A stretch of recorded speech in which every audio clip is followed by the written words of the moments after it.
Avant le confinement, un autre souci pour la santé des femmes, c'est l'accès à la contraception d'urgence et aux IVG, à l'avortement. Il est encore un petit peu compliqué sur certains territoires d'avoir des délais de rendez-vous raisonnables, surtout que pour les interruptions volontaires de grossesse, pour pouvoir le faire par méthode médicamenteuse, il faut s'y prendre relativement tôt et régulièrement, par défaut de rendez-vous rapide, les femmes sont obligées d'avoir une IVG par aspiration, alors que s'il y avait eu des rendez-vous plus rapides, elles auraient pu avoir une méthode médicamenteuse par exemple. Il y a aussi encore parfois des préjugés, des idées reçues, des professionnels de santé qui vont avoir du mal à prescrire une contraception d'urgence ou à la délivrer sans qu'il y ait de raison médicale, puisqu'il n'y a aucune contre-indication à la contraception d'urgence quasiment, ou alors qui vont plutôt être dans le jugement quand la femme fait une deuxième ou une troisième IVG par exemple. Enfin, voilà. Donc ça, c'est sûr que ça, de tout temps, ça a existé. Là, avec le confinement, ce que l'on voit, c'est que le nombre d'IVG diminue.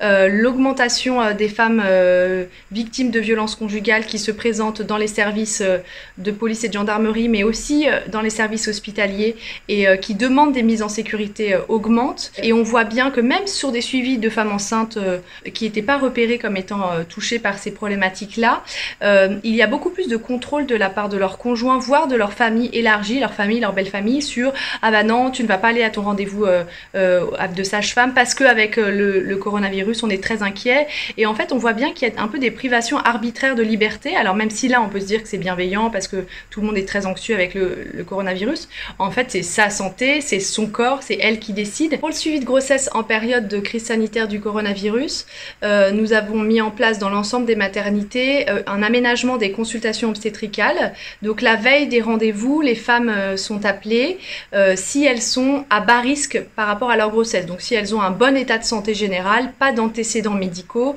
pas de pathologie avant la grossesse et pendant la grossesse, et on va faire une téléconsultation.